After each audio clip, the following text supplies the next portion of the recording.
falta de aire, como ya mi corazoncito, que hace que no lo tengo suficiente todavía, pero no lo siento, ¿verdad? Muchas situaciones, como vimos el otro día, que pueden llevar a que el corazón comience a ser insuficiente. Ya sabemos cuál es el concepto de insuficiencia. Dentro de ese concepto de insuficiencia, acuérdense que la patología que más van a ver en su vida que lleva a la insuficiencia cardíaca es la cardiopatía isquémica. Se trata de un corazón que ha trabajado durante muchos años con relativamente menos oxígeno del que necesita, por tanto sus fibras musculares van perdiendo capacidad contráctil. Esa es la esencia de todo. Van perdiendo capacidad contráctil y llega un momento que debuta con una disfunción sistólica, porque la fuerza de contracción ya no es suficiente. Esto es lo clásico, es lo que más van a ver. Van a ver otra cosa, claro, pero un menor por ciento. Y va a haber, por tanto, mucha disfunción sistólica. La causa de la disfunción diastólica, ya vimos que no está dada exactamente por una falta de contractilidad, sino todo lo contrario, por una falta de elasticidad del músculo.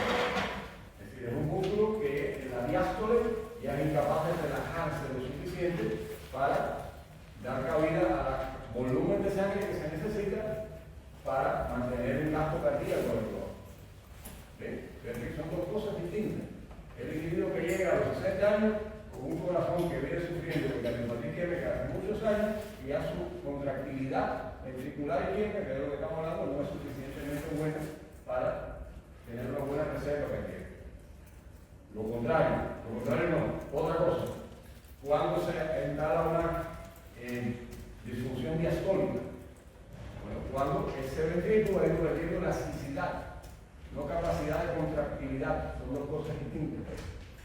Ha ido perdiendo elasticidad por muchísimas causas, ¿verdad? Y se ha ido volviendo relativamente duro, por tanto ya no se puede expandir lo suficiente para adentro. Cae menos volumen y por tanto, cuando se contrae el corazón en sístole, aunque la sístole todavía esté bastante bien, cae el gasto cardíaco. Esa es la esencia de todos los mecanismos. Lo otro que vimos son los mecanismos compensadores, ¿verdad? Porque el corazón insuficiente se va instalando de manera crónica a lo largo del tiempo. No estoy hablando de la insuficiencia aguda, que también existe.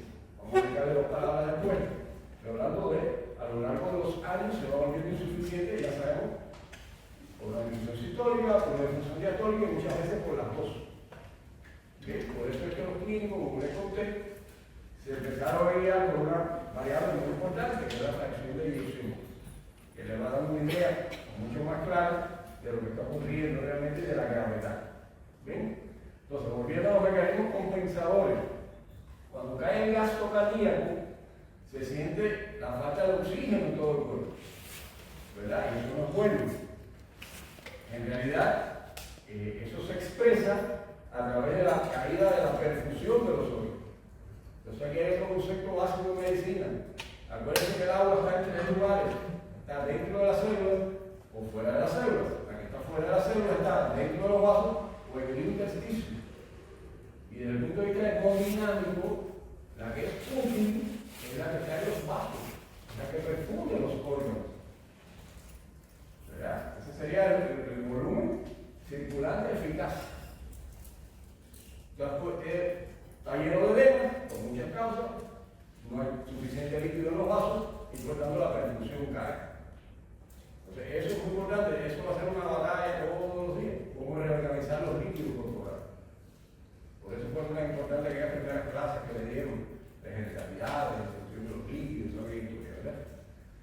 Bien, entonces, cuando cae el gasto, en primer caso, cuando cae el gasto cardíaco, ¿qué es lo que sucede? Que en la unidad de tiempo está circulando menos sangre por los vasos sanguíneos. Y eso pone en riesgo la perfusión de los órganos. La perfusión de los órganos. Volumen que entra en la unidad de tiempo al páncreas, al riñón, al hígado. Eso hay que garantizarlo. Porque se hagan un día, se dedican los trasplantes después. Verá que la parte quirúrgica, la técnica que uno se tiene en su clase, es un trasplante de hígado. Pero lo más importante es cómo mantener la movimiento. Ahora lo vamos a ver en eso. Entonces, al caer el gasto, la cantidad de sangre que está circulando cae y por tanto hay tendencia a la hipotensión.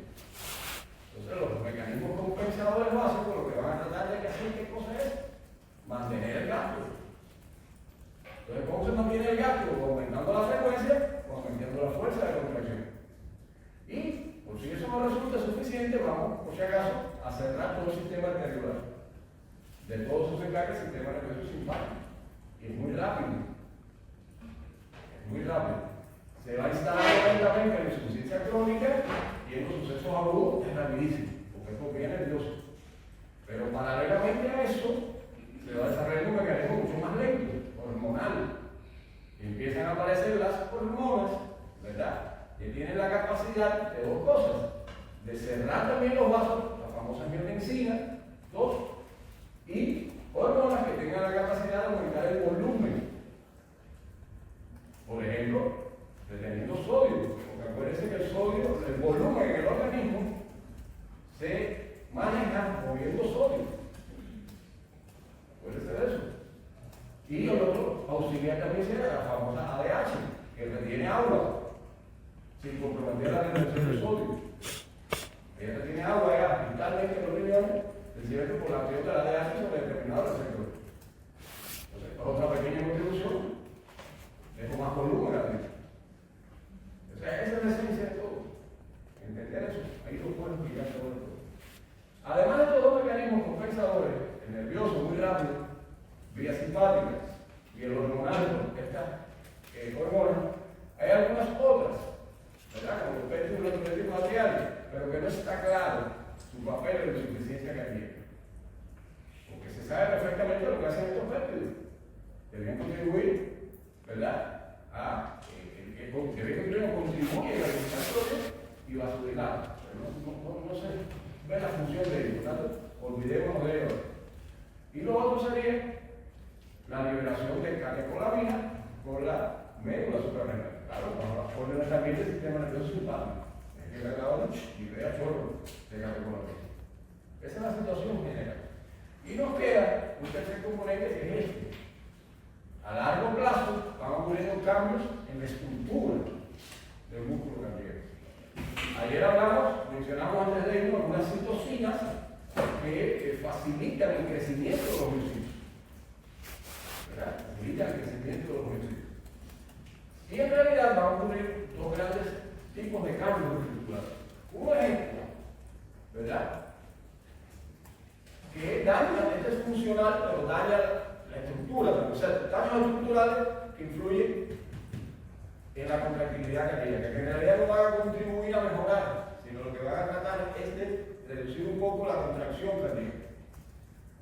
Un pequeño detalle, trata de que el esfuerzo ese del músculo baje un poco, pero hace daño. Y el otro es la famosa remodelación del ventrículo, que consiste en cambiar no solo el tamaño, sino la forma del miocardio. Estos mecanismos son bien interesantes, ¿verdad? Y tienen mucho que ver con cambios en el movimiento del calcio dentro de las células cardíacas. Como ustedes recuerdan, es muy importante, ¿verdad? La recaptación de calcio en el vesículo sarcoplasmico, la entrega de calcio al aparato contráctil. Acuérdense que el calcio era un mensajero, segundo mensajero indispensable para que corrieran las células del intestino. Bien, todo eso se altera en un paciente con una insuficiencia cardíaca. No se conoce exactamente el mecanismo, pero sí se ha observado que eso ocurre. Y pudiera mucho tener que ver con la cantidad de ATP necesario para eso, pero eso lo dejamos hasta allá. Lo otro que sí ocurre es esto, que es muy interesante. Hay una mayor expresión, es decir, se activan los genes que trabajan para expresar, o sea, para armar este receptor y expresarlo en la membrana celular. Que por cierto, no sé si ya leyeron el Nobel de Medicina hace unos días. Vieron qué cosa es exactamente. No resuelve ningún problema todavía, pero abre caminos. La clásica historia de que todos sabemos que todas las células tienen el mismo componente genético. Lo que diferencia una célula de otra es los genes que se activan y en el momento que se activan. Un hepatocito tiene los mismos genes que una neurona, pero son cosas distintas, porque se activan determinados genes. Entonces, este último número del otro día es una historia muy vieja, eso estoy andando hace mucho rato, pero los Nobel siempre se dan mucho después. Que lo que trata es de ver, aparece una nueva estructura que son pequeñas estructuras de RNA, que parece ser que son las que codifican en cada célula qué es lo que se tiene que activar. Parece que son las que deciden, porque es una gran incógnita, no se sabe cómo es. Se sabe, se ha observado, una observación así, eso pasa así. Por eso un hepatocito es distinto a una célula concurrente. Pero, ¿quién organiza eso? Entonces parece ser que son esas pequeñas estructuras que participan en la organización, de ahí que se sepa completo para todo. Bueno, entonces muy bien. A ver, se expresa mucho más alfa 1 y en relación a los beta, ocurre esto, hay una desensibilización significativa. ¿Por qué? Porque él disminuye unos minutos. Ellos son instalados crónicamente, estos son un sistema simpático activado que está funcionando. Y entonces ocurre la desensibilización de estos dos receptores. Les puse aquí lo que hacía cada uno para que cuando lo estudien no tengan que estarlo buscando. Ahí tienen ya que es lo que hace cada uno de estos receptores. ¿Sí? Entonces, estos son cambios funcionales intracelulares, cambios en los receptores de membrana de muchas células vinculadas a los vasos sanguíneos y al corazón, ¿verdad? Que van bajando la contractilidad cardíaca. Bien. Ahora, en cuanto a la remodelación, el otro día hablamos de esto. Acuérdense que hay dos tensiones, dos presiones. Una es la que ejerce el contenido del globo, el contenido del ventrículo sobre la pared, esa la ejerce la sangre que está ahí adentro, empuja la pared, y hay otra que es la tensión dentro de la propia pared. Dos tensiones distintas que se relacionan de esta manera. Esta sería la tensión en la pared, esta sería la presión dentro del ventrículo, este sería el radio promedio de la cavidad que se está estudiando y este es el grosor de la pared. Esto es una ley física. Así funciona. Toda cavidad llena de aire, llena de líquido, está aumentando o cambiando su volumen de aire y de líquido. Las presiones que existen en ella se mueven por esta ley. No escapa nada, no escapan ni siquiera los órganos. De hecho, los órganos están diseñados de acuerdo a las leyes físicas donde está la Tierra plantada. Entonces, como se darán cuenta, si el grosor de la pared aumenta, esto va a disminuir. Entonces, a lo largo del tiempo se va engrosando la pared. ¿Se puede engrosar por una hiperplasia? No, porque las fibras miocárdicas no están en mitosis constantemente. Entonces se va a engrosar sobre la base de que cada miocardiocito se va a alargar más o a engrosar más. Engrosar más o alargar más quiere decir que la cantidad de fibras musculares que van a formarlo van a ser mayores. No, más fibras musculares en el aparato central. Después aprenderán que esta hipertrofia que ocurre en el hipertenso no es exactamente igual, de la misma forma de la que ocurre en los deportistas de alto desarrollo. Sí, ahí el cambio del tamaño de la célula es más en ancho, aquí es más en largo. ¿Por qué? Hay miles de papers. ¿Sí? Pero ustedes en la clínica lo que les interesa es esto, saber que la pared se va a empezar a remodelar. Y por tanto, con la ecocardiografía pueden ir a lo largo de los años, no solo estudiando los volúmenes de eyección, los volúmenes de las cavidades, sino también el grosor de la presión. Es un buen indicador para saber cuánto está avanzando ese mecanismo compensatorio. ¿Sí? Todo esto obviamente tiene su límite. Pero pasan cosas más que son muy malas. Esto es lo funcionario, lo dice la ley.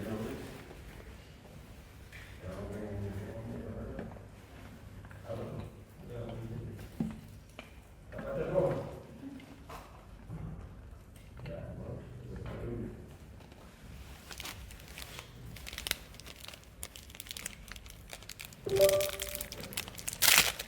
Lo que pasan cosas que no todas son buenas. ¿Cuántas cosas pasan?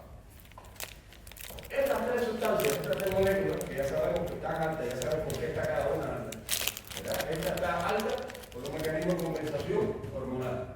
Esta está alta porque se está dañando, está lesionado el tejido. Por lo tanto, hay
hemodinámico. Y ese estrés hemodinámico está provocando procesos inflamatorios. ¿Bien? ¿Qué más pasa?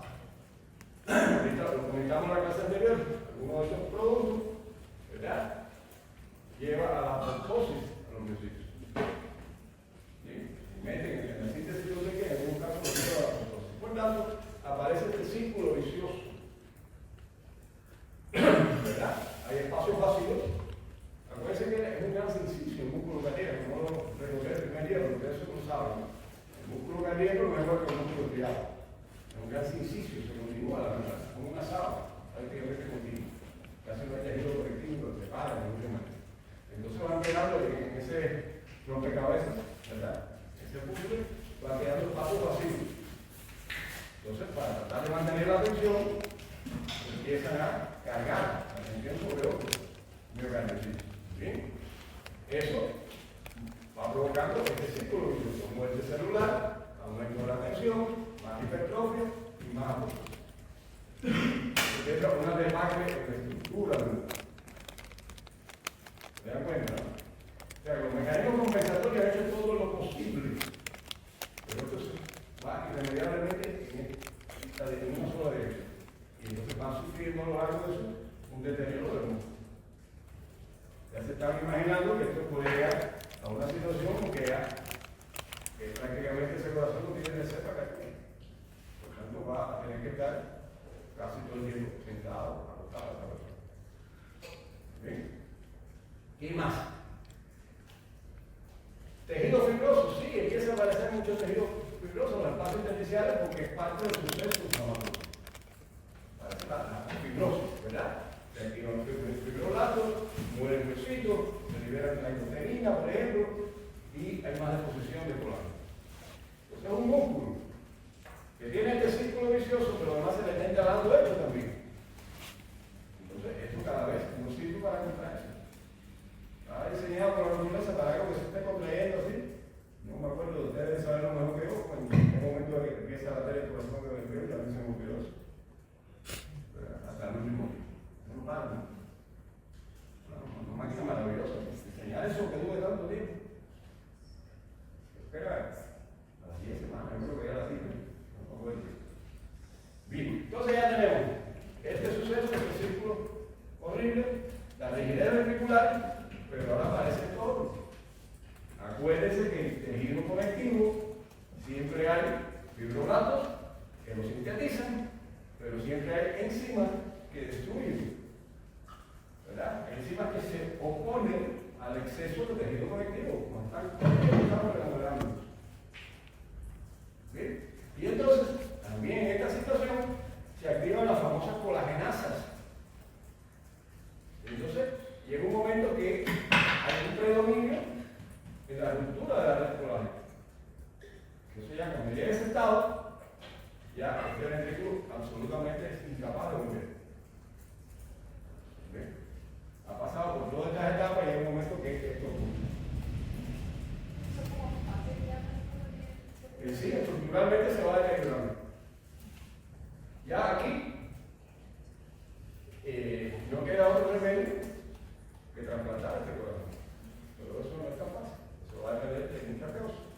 Pero por ejemplo, estos mecanismos compensatorios pueden darse las situaciones donde sí compensen bien y no lleguen a... No, porque los compensatorios se acabaron ya por acá arriba. Por allá. Ya esto son cosas que no tienen que ver con la compensación de sucesos, sino tienen que ver con el proceso inflamatorio. Porque está ocurriendo también el proceso inflamatorio. Ya esto no es, entre comillas, para compensar, porque la naturaleza no hace nada para. ¿Sí? Estos son sucesos que van ocurriendo en un tejido que está ya muy lesionado. ¿Sí? Estructuralmente ocurre todo eso como parte del proceso inflamatorio. ¿Sí? ¿Por qué se activa la colagenasa? Muchas preguntas, profesores. Estas colagenasas, muchas de ellas pertenecen, no sé si se acuerdan, a aquello que se llama metaloproteinasas. Y entonces parece ser que las metaloproteinasas estas son producidas por los macrófagos. Se sabe que las producen los macrófagos. Entonces ellas pueden entrar en acción inhibiendo, ¿verdad? Inhibiendo la acción de otras enzimas que impiden la activación. el mismo marco cuando le digo, para más o sea, en agrónomo, produciendo mercado de proteasa que inhiben los inhibidores de esta actividad. Esto, algo muy parecido ocurre en el enfisema pulmonar. En el enfisema pulmonar, por causas no claras tampoco, se inhibe esa vía que acabo de contar. Y a esa, el enfisema agrega, además de inhibirse esa vía, está el cigarrillo, que es oxidante, y entonces frena la acción de los antioxidantes, se ve sobrepasado. Pero entonces, si el corazón se empieza a hipertrofiar antes de fallar, o sea, si no falla... Está fallando, ya hace nada, es insuficiente. O sea, si no falla... No, está pensando en el paro que tiene. No, que paró. Claro, sí. Pero es lo que está cada vez peor. Pero antes de... Llega un momento que hay una cosa ahí, en un sitio para mover, la bombita se rompió. Ustedes no han visto esas cositas que son en el mismo film. No han visto ninguna que tenga 50 años como está dura, me queda para aquí. Eso es una cosa así. Así mismo va poniendo en el film. Con el tiempo se va dañando. Y, o sea, se hipertrofia primero y después se izquierda. A la vez, los procesos van a la vez. Se hipertrofia mucho, pero ese es un poquito bien ancho, como los otros eventos, es un sitio más. Bien, ese es el gran problema. Sí. En estas posiciones de tejido fibroso también altera la conducción propia del corazón, ¿o no? ¿Cómo? ¿Altera? Ah, claro. La conducción. Claro. Aquí esta historia hay que montarle arriba la famosa historia de las arritmias que van a aparecer. Para no complicarlo, estamos viendo puro. Pero esto de todas las arritmias que hay que montar arriba las arritmias que pueden ocurrir. Bueno, no es posible. Entonces, igual un corazón afibrosado tiende más a tener arritmias. Muy posiblemente, no hay una relación directa, pero muy posiblemente depende de las horas que comas, por donde vaya la ejercicio, de toda esa vuelta. Pero esa es otra historia, estos pacientes, claro que sí, van a ser más propensos a hacer trastorno del ritmo. ¿Ven? Ya. Clínicamente, vamos a repasar algunos síntomas y signos. Cuando tengan 13 años, es posible que cuando estén pasando visita al médico se lo pregunte, porque ya ustedes lo saben. Aquí todo lo que voy a decir ahora lo explican ya ustedes con lo que hemos dicho hasta ahora.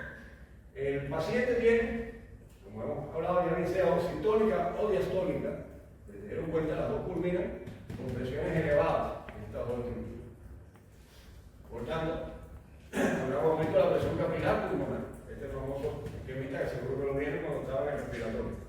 Este es el sistema arterial normal en los pulmones, los capilares pulmonares, aquí hay una presión de filtración capilar, ¿verdad? Y o sea, esta es la historia clásica. Viene la arteriola, el capilar, la vénula, o sea, la parte venosa del capilar y la vénula. Aquí, normalmente, todos los tejidos del organismo sale líquido. Sale líquido. Y acá regresa líquido. Es un cambio importante de la presión osmótica que hay adentro, acá regresa líquido. En el pulmón, en particular, la diferencia de presión es muy alta. Aquí sería unos 10 milímetros de mercurio, aquí sería unos 25 milímetros de mercurio. O sea, por eso el intersticio pulmonar es tan estrechito, tan pequeñito. Es suficiente para mantener, es como para mantener la forma, pero garantiza que los gases puedan pasar rápido. Poquita agua, porque en este profesor es un viacrústico poder pasar por él. Entonces, fíjense la diferencia, así no hay en todos los capilares del organismo. Aquí sí, entre 10 contra 25. Es decir, que esto recoge, casi no hay en el intersticio, incluso hay lugares donde, por el año pasado, bueno, hubo una discusión con eso, porque todo lo es una cosa, después decía que Nico había dicho otra, que yo había dicho otra. Es lo mismo, es un intersticio muy finito. A veces incluso hay lugares donde no hay intersticio. Pero si está la célula endotelial, el capilar, y si está el epitelio y las membranas basales respectivas, eso sí está. Pero el intersticio casi no hay nada. ¿Sí? Entonces, esto llama la atención. Esto es una garantía, tratando de evitar el edema del intersticio. Pero a pesar de eso, en la insuficiencia cardíaca es tal la elevación de este suceso, ¿verdad?, que supera los 25 milímetros de mercurio de acá. Y entonces empieza a salir el líquido hacia el intersticio. Hay el tema del intersticio. ¿Está claro, Julio? ¿Sí? Bien, entonces, se dan cuenta, por eso les traje este grafiquito para recordar estos números. Se va por encima de esto, y ya cuando se va por encima de esto, entonces se empieza a inundar el intersticio. Y no solo eso, sino que puede salir a la luz alrededor. O sea que se la pone cada vez más difícil a los gases para moverse.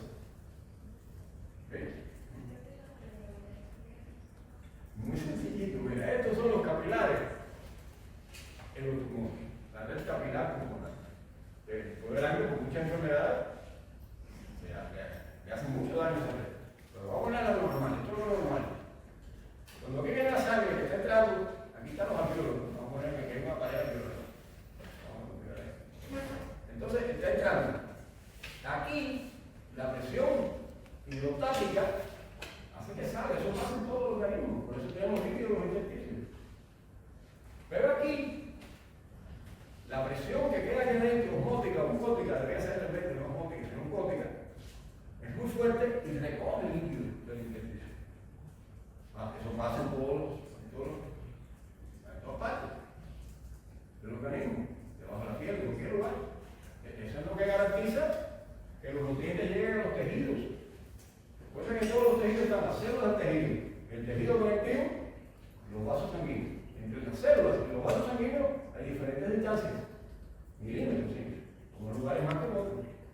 Pero lo que va por la sangre, eso que repetimos, que van los nutrientes, que van los oxígenos, tiene que llegar a la célula. Pero para eso tiene que atravesar el intestino. Tiene que haber líquido, que es lo que facilita que los aminoácidos, todo eso pasa. Pero es un problema para los gases. Pero bueno, con el tan pequeñito no hay gran problema. Incluso el CO2 se va mucho más rápido. Bien, pero aquí, cuando hay mucha presión en la aurícula izquierda, por ejemplo, a consecuencia de que la presión en el ventrículo izquierdo está elevado, esta presión es muy alta, porque se está quedando mucha sangre retenida que no regresa al corazón del izquierdo. Entonces esto está repleto aquí de sangre. Perdón, esto está repleto aquí de sangre. Al revés, para atrás. No desagua hacia el corazón izquierdo. Entonces, eso hace que esta presión mucótica que está aquí atraiga mucho más rápidamente y regrese el líquido. Entonces, cuando hay mucha presión de filtración capilar aquí, es al revés como digo. Aquí aumenta mucho la presión, porque está lleno de sangre el sistema. El sistema está lleno de sangre. Sale del ventrículo derecho, ¿no? Va para allá, la arteria, porque lleva sangre venosa. La arteria llega allí. Cuando llega allí, eso no puede pasar. Cuando llega aquí, no puede pasar porque esto está lleno de sangre acá. Esto para acá adentro. Porque no ha podido ir saturada ya de oxígeno. No ha podido ir saturada de oxígeno hacia atrás.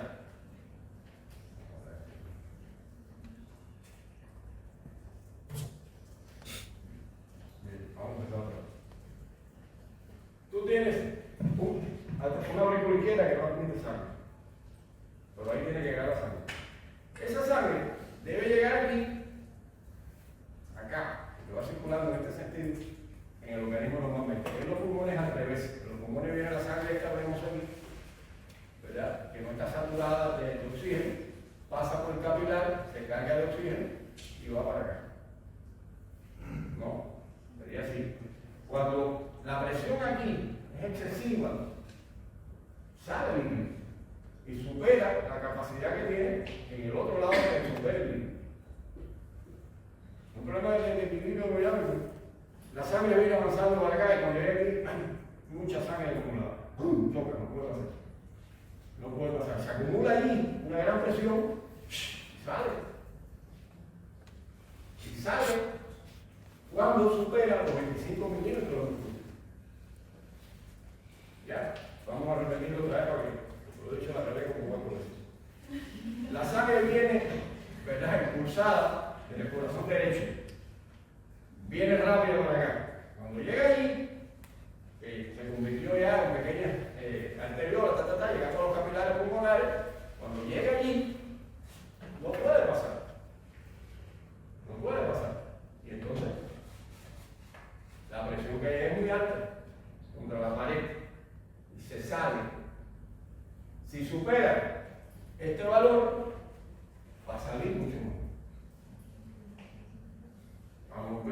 última vez. Arteria pulmonar, lado derecho. Llega al pulmón. Se convierte en capilar. No, la arteria se convirtió en capilar. Cuando llega allí, se convirtió en capilar, él puede seguir avanzando. Porque la sangre que está del otro lado no puede caer en el corazón izquierdo. Entonces, al quedarse ahí, ejerce presión sobre la pared. Y es de tal magnitud esa presión hidrostática que sale de los capilares. Cuando llega a 25 milímetros esa presión, que normalmente es solo de 10, ¿verdad? Se sale y se empieza a llegar al intersticio. Acuérdense que esta presión, por cierto, en el sistema pulmonar es mucho menor que en el resto del organismo. Porque si fuera mucho mayor, como es capilar en cualquier parte del organismo, se rompería los pulmones.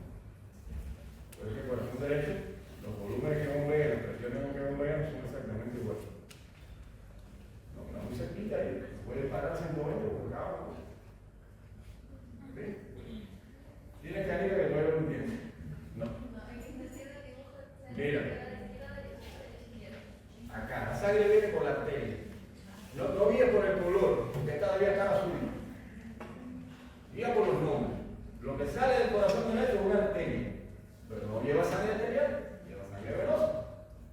Entonces, cuando llega, se convierte en arteriólogo y llega a capilar. Hasta aquí no puede seguir pasando, porque esto está yendo. Porque esto, ¿a dónde va? A la aurícula izquierda.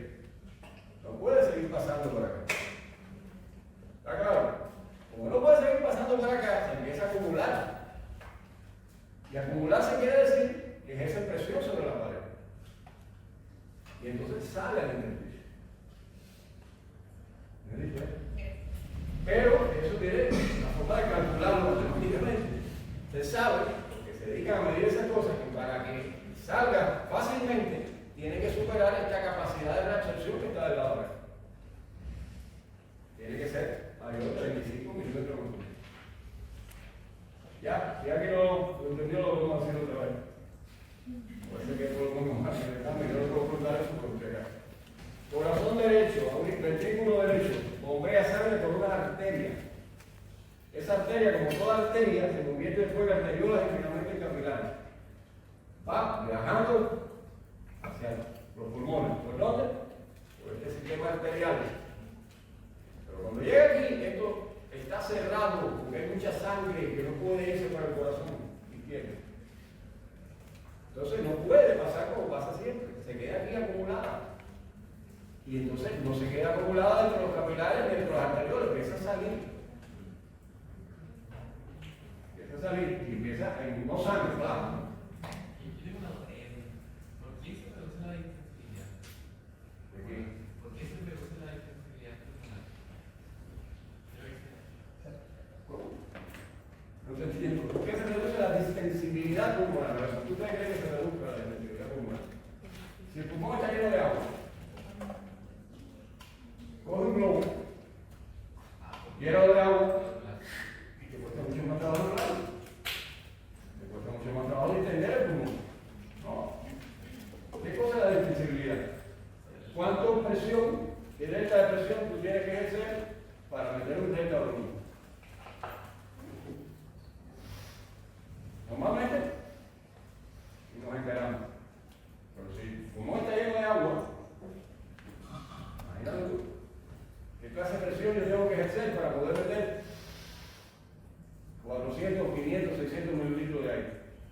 Al menos distensibilidad. Pero ahora no se distraiga la distensibilidad, vamos quedando en esto, creo que estamos viendo el edema. Pero bueno, que va a ser la causa después de lo. Ya esto lo entendieron, cómo es la circulación sanguínea, ¿no? ¿Tú todo bien? ¿Ya? ¿Seguro? Bueno.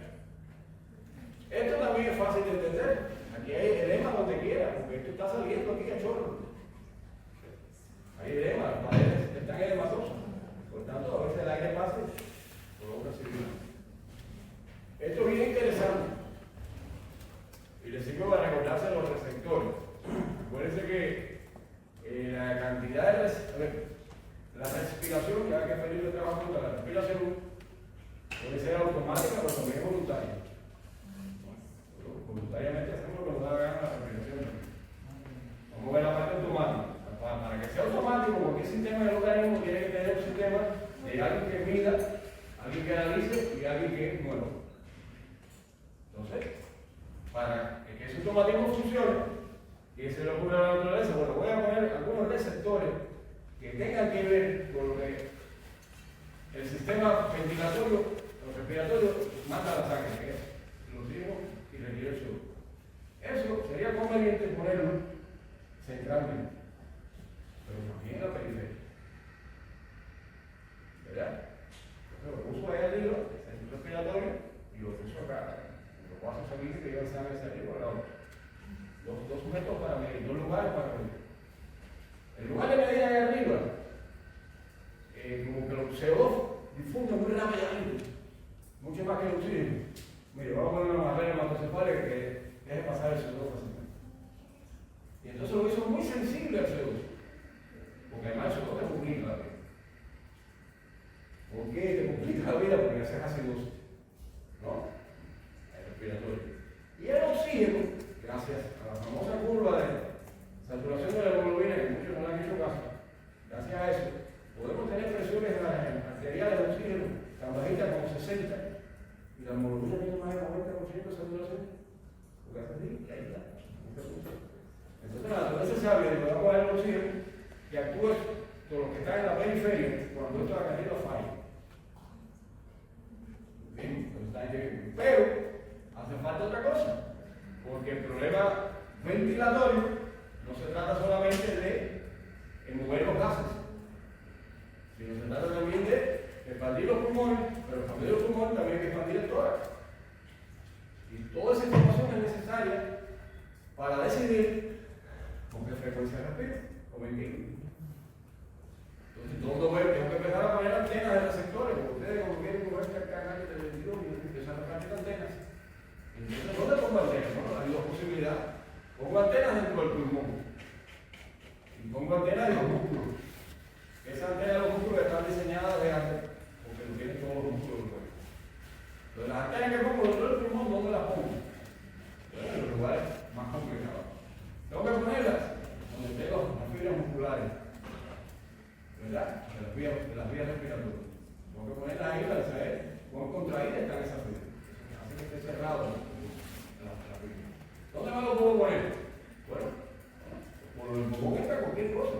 A ver, el pulmón entra cualquier cosa. Entonces, vamos a poner en el epitelio sustancias que detecten las posibles sustancias irritantes de receptores que miran eso también. Y la manera de salir de las sustancias irritantes es toser. ¿No? Entonces, eso también regula esa posibilidad. Pero entonces sigue mal, porque existe la posibilidad de que ocurra esto, que los capilares desborden y saquen líquidos. Entonces, cerca de estos capilares pulmonares están los famosos receptores J. Esto con la victoria que ahora no están leyendo ese receptor. Esos son glutacapilares. Esos sensan cuán edematosa está la zona. Está más seca, más edematosa. ¿Verdad? Entonces, esos son muy importantes. Están ahí cerca de los capilares pulmonares. Y esos indican arriba que hay líquido en exceso en el intersticio. Son J famosos. Pero hay que tener en cuenta también la pared torácica. Bien, y entonces toda esta información, más toda la que le estaba contando, es la que en definitiva mucha instancia dice si tú vas a respirar o vas a respirar de manera autónoma. Bien, entonces aquí pasa eso. Puede haber una respiración superficial y rápida, porque es la única manera de hacer eficiente el proceso, por lo menos va a haber cierta cantidad de aire, porque de lo contrario, un pulmón que está muy edematoso, que te cuesta trabajo, como preguntaba Felipe, expandir. Entonces, por lo menos haciendo así,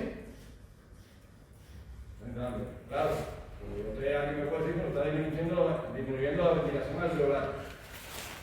Eso es verdad. Pero es la única forma de poder por lo menos meter cierta cantidad de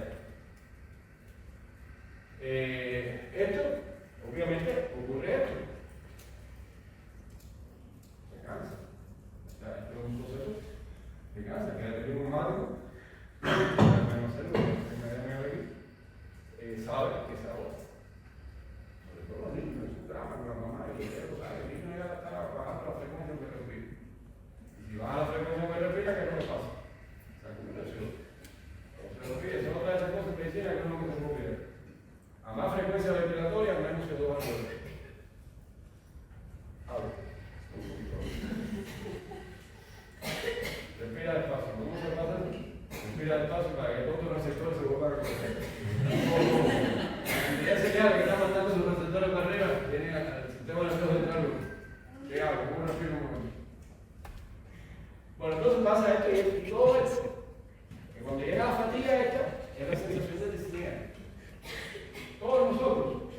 los seres humanos, cuando tenemos mala oxigenación, que está ocurriendo mal el proceso ventilatorio, sentimos disnea. Igual que todos, cuando estamos deshidratados, sentimos algo que se llama sed. ¿Se dan cuenta? La importancia que tiene y quién regula todo eso, el hipotálamo. Porque toda esta información va a llegar al hipotálamo también. Y el hipotálamo actúa sobre la conducta humana. Hay muchas vías de cambio. Y eso se hace que siempre esté. Porque lo que nos ponga a tomar agua con la necesita está deshidratado. Y aquí es buscar aire. Es una de las sensaciones más angustiosas que si lo describe todo, porque así se ve. Una persona que cae en agudo del pulmón, o sea que esta historia ocurra súbitamente. Es normal. A tal extremo, cuando esto ocurre súbitamente, ¿qué es lo que hay que hacer? Ante todo, sacar el líquido del cuerpo, diurético, todo lo que podemos meter para que no quede líquido. Porque es lo que pone salvar de nuestro bajar todo el líquido del cuerpo. Pero bueno, vamos a seguir.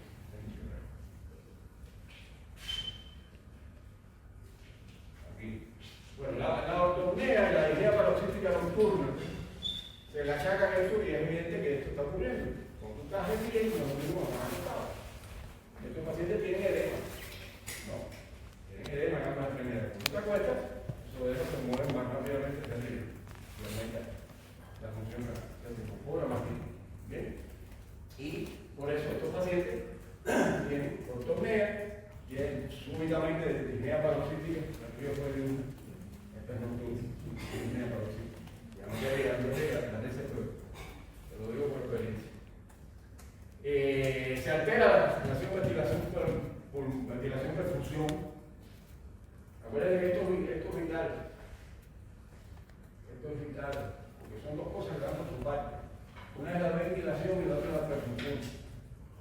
Una la garantiza los movimientos ventilatorios y la otra garantiza la bomba. Tienen que acoplarse.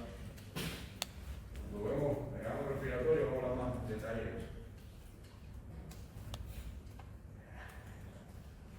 ¿Por qué? Porque es terrible, porque está lleno de líquido. ¿Tu espacio muestra? La historia es interesante, más o menos se explica por la misma cosa, ¿no? Bien. A veces esto es de tal magnitud, la salida de líquido, que no solo llega al intersticio, sino como dije ahorita pasa a los capilares, a los alveolos, a los alveolos, ¿verdad? Acá. Y a veces incluso puede ocurrir esto. Bien, o sea que aumenta las presiones en los capilares y se acumula líquido que viene llenando de la pleura, de los espacios pleurales y se ocurre la acumulación de líquido en los espacios pleurales. Eso puede ocurrir. Claro, esto hoy en día en un hospital medianamente bueno, un médico medianamente bueno como ustedes, no debe llegar a ocurrir. Pero en las situaciones agudas sí puede llegar a ocurrir. La crónica no debe llegar a estar libre, está controlado al paciente, debe un tratamiento y si es necesario se hospitaliza. Para tenerlo en vigilancia todo el tiempo. Y como un profesor medianamente bueno como yo, no parece que sea el sentido positivo. No lo dije con ese tema. La fatiga, la confusión, perfectamente pueden pensar que eso lo voy a preguntar y es cierto. Esto también es interesante a la hora de evaluar la coloración. Hay dos sucesos importantes a la hora de evaluar la coloración. Uno, que la periferia está cerrada. La periferia está cerrada porque hay que garantizar la sangre para allí. ¿Verdad? Y lo otro es esto. Además que la periferia esté cerrada y ya de por sí está pálido, ¿verdad? ¿Qué hacen los tejidos? Aquí todo el mundo trata de contribuir a la homeostasis. Tratan de ganar la mayor cantidad de oxígeno posible. Bien, entonces, la sangre venosa en estos pacientes está muy desoxigenada, mucho más desoxigenada que normalmente. Y entonces, eso hace que la coloración de la piel, a veces en estos pacientes, es muy pura. Se puede ver bien porque hay pocos vasos.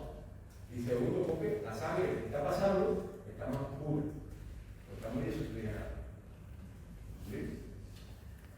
Y esto también es interesante. Esto sí lo entiende, ya tú sabes por qué está. Dice aquí que el calor del cuerpo no se puede disipar. La través del lecho vascular comprimido. Está tan cerrado que el mecanismo ese de irradiación no está ocurriendo. Entonces, ¿cuál es la única forma de enfriarse? No puede tirarse al agua de la propia enfermo. ¿Cuál es la única forma de enfriarse? Sacar el agua del propio cuerpo y ponerla lo más posible a la periferia. Entonces suda, tranquila. Un paciente con insuficiencia cardíaca compensado que vaya a la urgencia, pálido y sudoroso. ¿Sudoroso por qué? Porque se dispara el mecanismo de control de la temperatura corporal a punto de partida de que está tan cerrado el periferio que no puede irradiar. Entonces, son mecanismos automáticos de la homeostasis. ¿Sí? ¿Se dan cuenta de la idea? Entonces, cuando va a llegar sudoroso, ya saben que el sistema nervioso simpático está estimulando mucho más la glándula sudorífera. ¿Para qué? Que salgan de la respiración de frío, se evapora, Tenemos un claro eso que dice que bajo el flujo de sangre al tejido periférico, no aumenta la presión de oxigenación. Claro, el flujo de sangre a los tejidos periféricos baja, ¿ok? Porque era un vasoconstricción periférica. Bien, eso es una cosa. Otra cosa es esta, la extracción de oxígeno por parte de los tejidos periféricos. El gradiente con que está llegando la sangre, el gradiente de oxígeno con que está llegando la sangre a los capilares, que ya tú sabes que sale del corazón más o menos a los 25 milímetros de mercurio, va repartiendo, está llegando a los tejidos. Y en los tejidos hay un gradiente muy bajito, porque está el oxígeno, se están gastando. Hay un gradiente ahí para que pase. Ahora el gradiente va a ser menor, pero a pesar de eso, pasa lo más posible. Hay un mecanismo que gradiente que pase lo más posible. Por tanto, la sangre se queda más desaturada que normalmente. Se extrae muy bien. Y entonces, la que se va, la que sigue su camino, tiene muy menos oxígeno. En otras palabras, ahora me digo el oxígeno en mi sangre venosa. Si estuviera en esta situación, aquí tendría más oxígeno. Aquí casi no tendría oxígeno. Trae más oxígeno. Bueno, a ver qué más. Y cuando estemos ocultando a este paciente, porque llega ahí sudoroso, en este caso clásico, el individuo llega, cuando es agudo, cuando algo casi simple llega en un cuadro que, por lo que te describe, es un infarto. El paciente llegó con un infarto y ha metido un sistema agudo como audicor, ventrículo, tiene un infarto muy grande. Y entonces va a llegar pálido, la piel más ubica así dentro de la palidez, se ve más oscura, por lo que vimos ahora, es sudoroso. Respirando rápido, superficialmente, y abre los ojos así como diciendo muy bueno. Ahora, situación, la persona lo explica, ¿verdad? Eso es lo clásico. Cuidado, voy a poner un paréntesis con la beneficio. Paciente con insuficiencia cardíaca, el trabajo de enfermería es, hay que tenerlo muy claro. Porque llega o queda, y lo habla un poquitito más, se va, se queda el paciente ahí solo. Me da para otro pulmón, pero necesita volumen. Grande cantidad. Eso lo vi más de una vez. Entonces, enfrente de eso. Después, tiene juicio, viene el lío, y no solo fue la enfermera, fuiste tú que no estaba ahí en el lío. ¿Bien? Entonces, esto es importante. Y entonces, en medio de todo eso, como ustedes sienten, en medio de una junta, también me gusta, pero los médicos me encantan acá con el toco un poco colgado. Lo tienes ahí, por lo menos lo vamos a punto, lo vas a poner. Y entonces vas a ver esto. El tercer ruido va a aparecer. ¿Por qué va a aparecer el tercer ruido? Porque ya hemos dicho que los volúmenes telediastólicos están aumentados. Y entonces, cuando ocurre esto, parece que la aurícula lo primero que hace es abrirse y da caer el chorro de sangre. Y entonces ahí hay sangre acumulada. Y la presión que hay en la aurícula es muy alta. Porque está acumulada la sangre que viene de los pulmones y no está pudiendo pasar, no puede seguir. Pero cuando tú abres, pues habría una garganta, todo se sangre. Bien, entonces, debido a la presión, ocurre esto. Y el cuarto ruido también, sobre todo cuando hay una difusión diastólica. Cuando hay una difusión diastólica, está ya la capacidad de relajamiento de la pared ventricular está mala, y a veces incluso ya está tan rígido que cuando la aurícula se contrae y mete un chorro más de sangre, golpea fuertemente. Y vos lo debes escuchar. ¿Ven? Entonces, en cualquier paciente de insuficiencia cardíaca, sobre todo una difusión diastólica, esto va a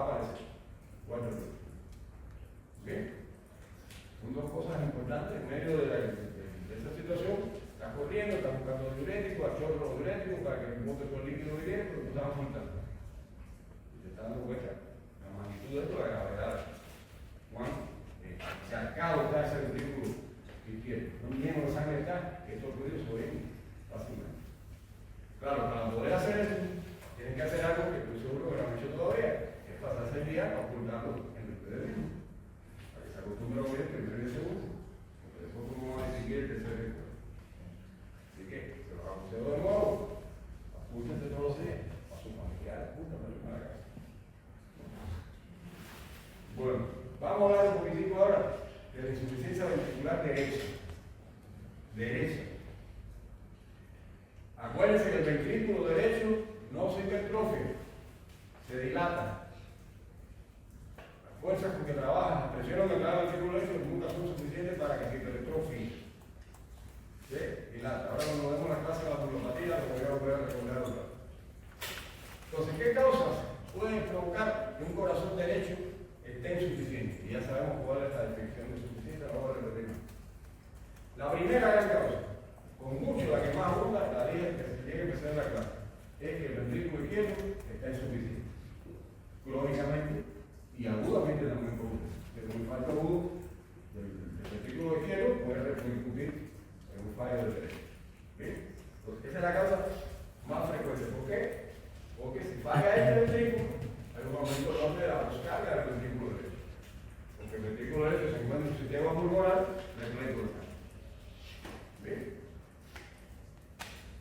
Otras causas, bueno, las propias, aisladas quiere decir que son propias del ventrículo derecho.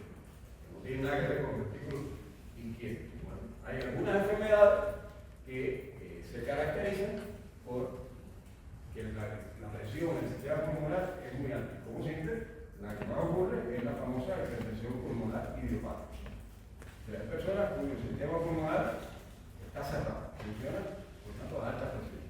Vamos a hablar de eso también en su momento de los respiratorios.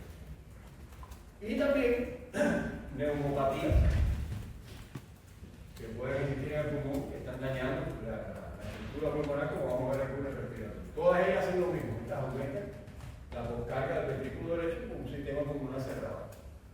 Los daños valvulares de la válvula pulmonar, ¿verdad? Cuando la válvula pulmonar funciona mal, el ventrículo derecho a largo plazo puede cansarse por el procedimiento venoso pulmonar que conviene. O si hay una regurgitación pulmonar también conviene de eso. Entonces vamos a ver para analizar las dos posibilidades, cuál es más marcada, cuál es la que más ocurre. Algo parecido con la insuficiencia tricupídea. Este lo que tiene sobre todo es una gran sobrecarga de volumen, ¿verdad? Porque está cayendo más, no cierra suficientemente la tricúpide y se está cayendo mucha sangre. Se pasa, ¿verdad? No cierra nunca bien. Y bueno, igual que le pasa al izquierdo, le puede pasar al derecho que falta. O enfermedad del propio músculo cardiaco. Sí. Entonces, esas son enfermedades propias del lado derecho del corazón, que pueden también provocar insuficiencia del lado derecho. ¿Ven? Pero repito, esta es la referencia.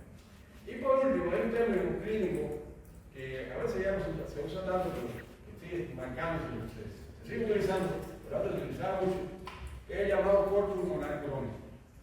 ¿Qué es el cor pulmonar crónico? Son personas que padecen de una enfermedad pulmonar crónica. La clase que hay es poco, ¿verdad? Pero hay muchas más enfermedades pulmonares crónicas. Sobre todo aquellas, ¿verdad? Que no es el caso de la EPOC, pero sobre todo aquellas que destruyen el lecho capilar pulmonar. Las enfermedades del intersticio pulmonar. Porque hay enfermedades pulmonares de las vías respiratorias, pero hay enfermedades pulmonares del intersticio pulmonar. Y su fisiopatología es totalmente distinta.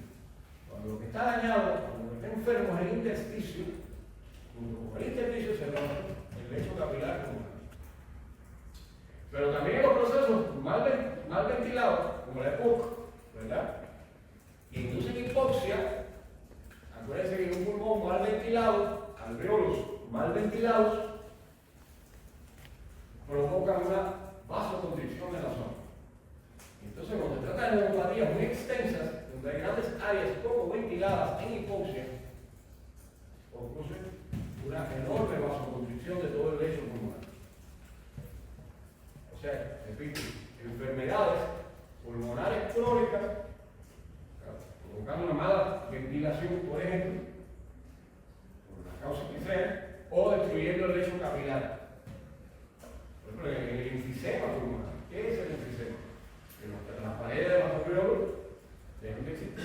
Entonces, tú tenías antes 200 alveolitos mucha superficie que se cambia de gas, ahora tiene una sola módulo de gas. Y hay que llevarse también todos los legales que dan. Entonces, en esencia, esas son las principales causas. Y esto es lo clásico, esto ya lo vimos en la BP y el año pasado. ¿Cuál es la secuencia de la insuficiencia derecha? Aquí no vamos a hablar de edema agudo del pulmón. Aquí vamos a hablar de edema periférico. Bien, sencillamente. Y no solo, cuando uno dice edema periférico, piensa en las extremidades, ¿no? Pero también está la congestión visceral. La tamaño del hígado, el vaso, puede haber así. Entonces, esta secuencia ustedes la entienden perfectamente. ¿Bien? Estos pacientes con insuficiencia derecha, acuérdense que la causa fundamental es la izquierda, ¿verdad? O enfermedades pulmonares, ¿verdad? Por tanto, anda mal la función pulmonar y por tanto, la manifestación de la enfermedad subyacente hay que tenerla en cuenta. Puede ser un paciente con una EPOC, puede haber un embolismo pulmonar. En un embolismo pulmonar que va a ocasionar un daño derecho súbito. No puede ser que se cerró el camino. ¿Okay? O sea que esto no se les olvide. Cuando estamos analizando la enfermedad, una insuficiencia cardíaca derecha, lo primero que hay que tener claro es cuál es su causa. ¿Qué rol está jugando una posible enfermedad pulmonar o una posible insuficiencia izquierda? Porque ambas dan manifestaciones. La izquierda te da manifestaciones de disnea. Esa es una manifestación de la enfermedad subyacente, no una manifestación de la insuficiencia cardíaca derecha. ¿Bien? Bueno, la congestión de las vísceras, la citis, ¿verdad? Esto es interesante. La gastritis muchas veces empuja, ¿verdad? El diafragma hacia arriba y eso dificulta más la respiración. ¿Sí? Hay reportes también de porosidad diafragmática. A veces pasa líquido pacífico hacia la cavidad torácica. Pero esos son reportes. ¿Sí? La disminución del gasto cardíaco, ¿verdad? Todo eso disminuye. ¿Por qué? Bueno, en definitiva, está llegando menos sangre al pulmón para oxigenar. O sea, eso influye en la oxigenación de la sangre. Está llegando menos sangre al sitio donde se oxigena, porque está insuficiente el corazón derecho. Pasan edema y al lado, la citis, el famoso edema malololar. Acuérdense que es bilateral, edema malololar unilateral. Busquemos un trastorno venoso periférico, es lo más frecuente. También puede ser una función arterial periférica. También, pero bueno, casi siempre se hace campaña de cambio de coloración. Bien, no vamos a olvidar eso. El hígado duele, la cápsula hepática está en tensión, que es donde están los receptores de dolor, porque el hígado está también, no puede. El sistema porta la puede desahogar adecuadamente, o sea, la salida de la sangre. Después que entra el sistema porta al hígado, no sigue circulando adecuadamente hacia afuera, el hígado repleta. Estilo, la membrana, pero lo vuelve, que es muy significa que tiene un dolor. Y esto, ya hablaba tanto, se hablaba mucho con la vez, la yugular, ¿verdad? Con la dieta, el hígado se significa más la yugular. Como a veces llega el punto, la yugular ya improvisada. ¿Sí?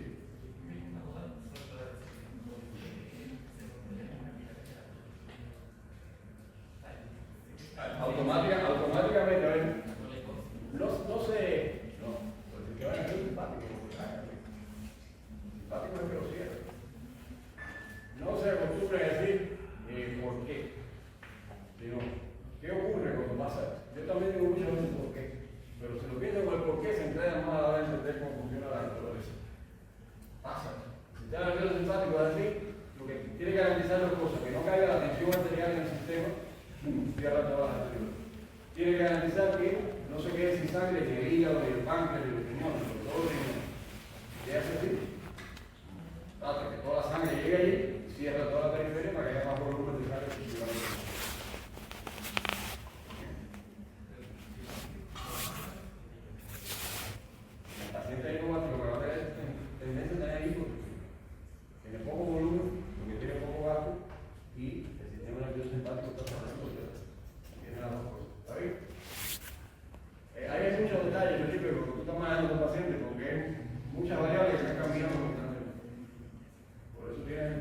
visto la sala intensiva, están entrados seguramente todos los parámetros que estamos monitoreando. Así que están los cuidando eso también.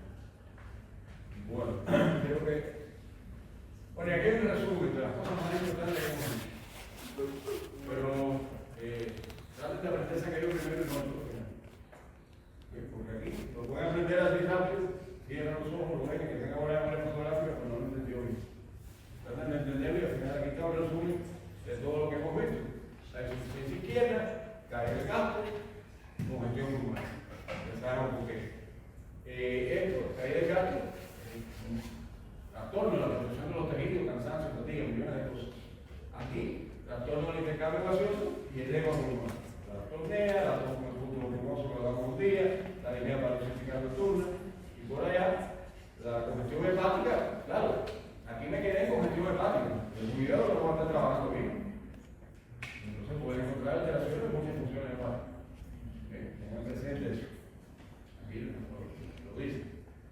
Congestión de los tejidos periféricos, edema de las partes de declive, la congestión del tracto gastrointestinal, que a veces se nos olvida, porque pensamos, el hígado lleva efecto en las paredes. No puedes, la sangre no puede circular, se sistema muerta, como un tracto de ese tracto, como dicen ustedes.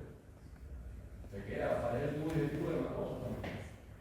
¿Bien? Y entonces, lo más sencillo de eso es, no quiero comer, no tengo deseo de comer. Que siempre lo sacamos así. Porque es verdad que en esa institución cualquiera se siente muy mal. Pero no, es funcionando con el tubo digestivo. Bien, a ver, yo creo que esta se acabó hoy. ¿Pero qué hora es? 10 para mí. No, yo iba a contarles algo del shock. Ahora vamos a ver shock hasta el día 28. Como estamos hablando de. Estamos contando de dos cositas, 10 minutos más. Porque hasta el día 28 ya no nos damos shock. 22. No, no digo que es verdad. Y a la última, como el último módulo. No, primero ya no.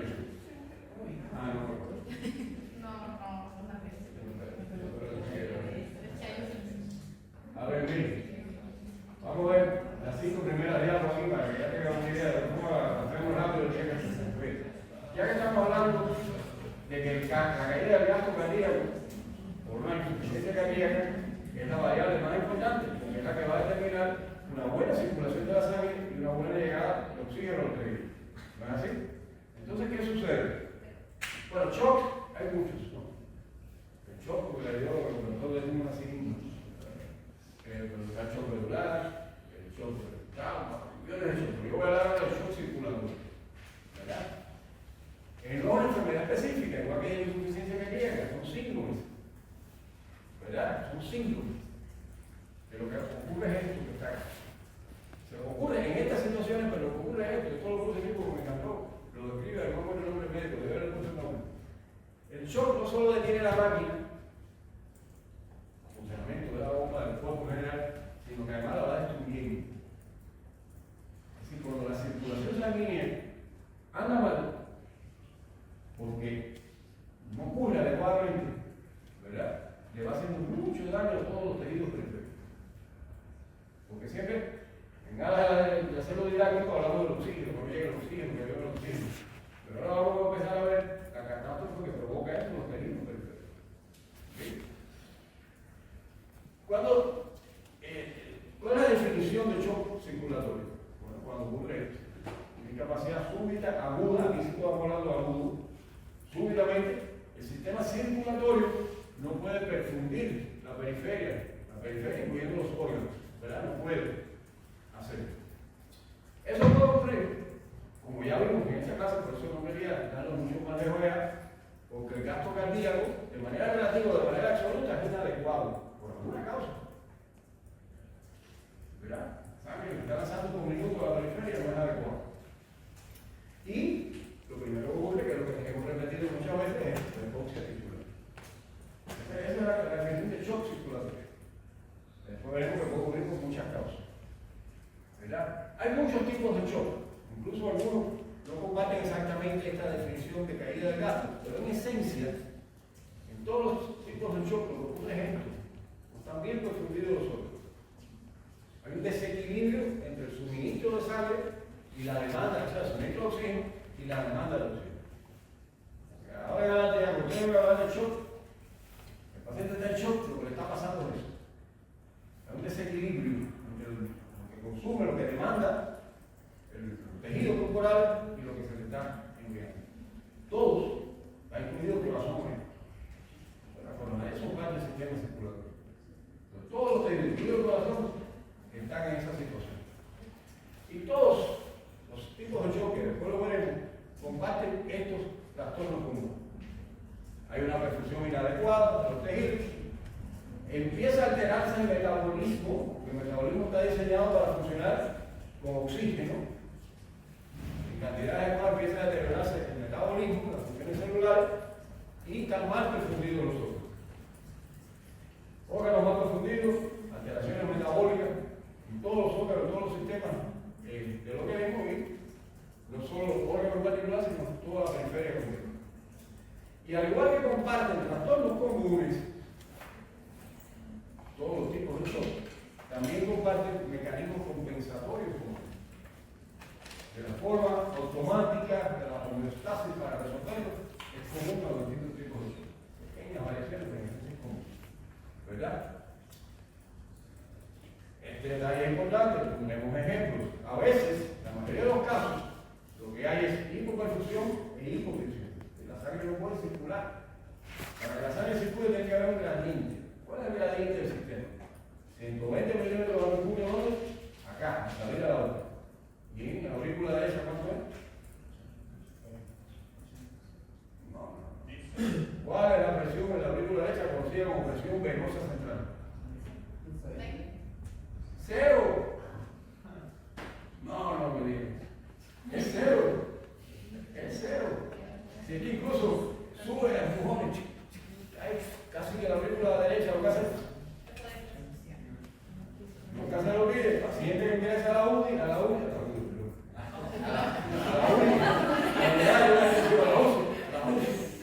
paciente ingresa a la UCI, lo primero que le hacen mientras están tomando otra cosa, a ver un enfermero o un anestesiólogo del clínico, metiendo un catéter acá, por la ambulancia, hasta que llegue aquí a la aurícula derecha.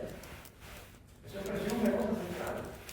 Si eso se eleva a 5 milímetros de mercurio, ya es un alto conflicto porque la sangre no puede regresar.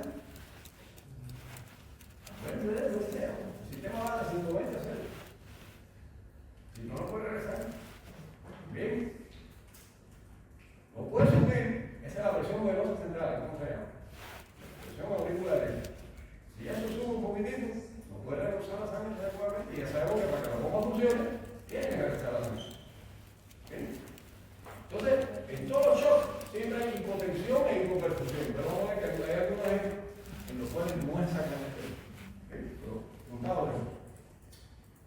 Esta es la secuencia clásica del shock. Hipoperfusión, insuficiencia circulatoria, como está acá, lesión celular y cambios en la función y la estructura de la pequeña vasculatura. Y eso hace que el peor establezca un círculo vicioso que hay que resolver, porque si no se va a morir el paciente. Bien, esa es la secuencia clásica del shock. Todo empieza hipoperfusión de órganos y tejidos. En la mayoría de los vasos, casi siempre en todos los casos, por caída de la presión arterial. Caída de la presión arterial porque no es suficiente sangre circulante. Una hemorragia, por ejemplo, es un shock hemorrágico. Un infarto de miocardio izquierdo grande es un shock cardiogénico. ¿En qué se parece? En los dos. ¿En qué? La hemorragia permite una cantidad de volumen tan grande que el sistema perdió la presión adecuada. No, debería haber tocado, para mí como o el infarto del izquierdo, se acabó la bomba y la bomba con la masa. ¿Verdad? Es parecido en los dos casos. Pero puedes tener una quemadura de tu cuerpo del 80% de la epidermis, se va por otro líquido intersticial que estaba ahí. No me cantidad por volumen. Luego son 3 ejemplos donde lo que se pone de manifiesto es su caída del volumen circulante con la consiguiente hipotensión. ¿Bien? Y esto es lo que va bajando en términos generales, cada secuencia más general. Lo que pasa en los tejidos, ustedes ya todos lo saben. no hay suficiente oxígeno, por tanto esta vía prácticamente se va de juego, ¿verdad? Cuando esto ocurre, hay una limitada producción de ATP. Cuando esto ocurre, la vía anaeróbica se acumula el ácido láctico, todos ustedes lo conocen ya. En estas condiciones pasan más desastres, se rompen los lisosomas, se liberan enzimas que van destruyendo las células por dentro, la bomba es un desastre, se acabó el equilibrio. Acuérdense que el sodio siempre está boteándose adentro de un gradiente grande de concentración, el potasio es todo lo contrario, está tratando de escaparse siempre, y la que resuelve eso es la bomba. Y la bomba gasta mucha energía, pero es la única manera de mantener la diferencia de potencial. Porque si no mantiene esa diferencia de potencial en reposo, no tiene el agua distribuida como hace falta que esté distribuida. Por eso la naturaleza se da el lujo de gastar energía. ¿Sí? Y además, porque a lo mejor esto no lo queda claro, el sistema nervioso, las neuronas, colocó unos receptores que no están en otras células, que le permite que esos cambios que pudieran ocurrir en la membrana se conviertan en cambios que se disparan a lo largo de toda la membrana. Por todas las células del organismo hay un potencial de membrana. Es vital, repito, para eso. Y esta energía que está acumulada aquí, gracias a esto, es la que se utiliza para mover el potencial de acción a lo largo del cuerpo. Siempre en biología o en la física, busquen siempre dónde está la producción de energía. ¿Quién pone la energía? Es como en economía, ¿quién pone la plata? ¿Quién pone la energía para que eso? Está muy tratada. La pone la referencia potencial eléctrica, la energía potencial aumentada. ¿Bien? Seguimos entonces. Todo esto, que no se lo voy a repetir porque lo que he notado, puede provocar edema intracelular, porque les contaba, desequilibra la distribución del agua, porque si ahora hay mucho sodio intracelular, no hay agua. La célula, imagínate la célula, con todo lo que tiene que hacer una célula, mover esto para aquí para allá, y ahora está llena de agua. No puede funcionar bien. Liberación, se rompe, etc. Esto empieza a ocurrir. Está ocurriendo ya cuando el paciente te llega el shock a la actividad. Y eso está ocurriendo. Poco a poco se lleva tiempo, pero va ocurriendo. Entonces tienes que tener ese pensamiento de lo que está ocurriendo. Y entonces, aprenderte de memoria, que lo puedo entender, pero ya después es algo que tienes que utilizar rápido. Esto está ocurriendo. Esto, la acidosis láctica hace estas tres cosas. Te deprime el miocardio, en general la acidosis, pero la acidosis láctica en el músculo cardíaco, ¿verdad? Por eso le decía que el músculo cardíaco también está sufriendo. La respuesta periférica a las catecolaminas, un gran problema en la unidad de cuidado intensivo. ¿Cómo lo resuelvo? Si no me responde bien a las chorras de la línea que estoy vendiendo, no siguen los vasos, siguen la hipertensión. ¿Verdad? Y puede ser suficientemente grave para causar un poco por su propio mecanismo. Pero estas dos cosas hay que tenerlas presentes en el tratamiento. Miocardio debilitado y periferia que no responde bien a la catecolaminas. ¿Bien? ¿De qué dependerá? ¿Verdad? Que usted pueda restablecer una buena función circulatoria, que sea una buena tensión arterial, que revierta el shock, que el paciente sobreviva. En última instancia va a depender de esto. De esto que está pasando. Y eso es lo importante de tener en cuenta en el shock. Recordemos eso. ¿Verdad? Independientemente de la causa del shock, estos sucesos están ocurriendo ya a nivel celular. Mientras más rápido usted revierta el shock, menos daño va a quedar. Esa es la esencia del pensamiento clínico, tratar el shock. Independientemente del tipo de shock. Hasta dónde destruyó el shock la célula. Hasta dónde alteró el metabolismo celular en los distintos órganos. ¿Bien? Y las respuestas compensatorias son muy similares a lo que hemos estado conversando. En definitiva, detrás de esto lo que hay es una caída del volumen, una caída del gasto del volumen, ¿verdad? Las respuestas compensatorias a la hipoperfusión, que es la esencia del shock, se pueden dividir en aquellas que lo que tratan es inmediatamente, ¿verdad? De mantener el gasto cardíaco y la presión arterial. Eso es lo que usted tiene que tratar. Voy a dejarlo aquí para empezar aquí la próxima vez. Y los mecanismos compensatorios ya ustedes los conocen. Son estos. Todos estos que hemos hablado.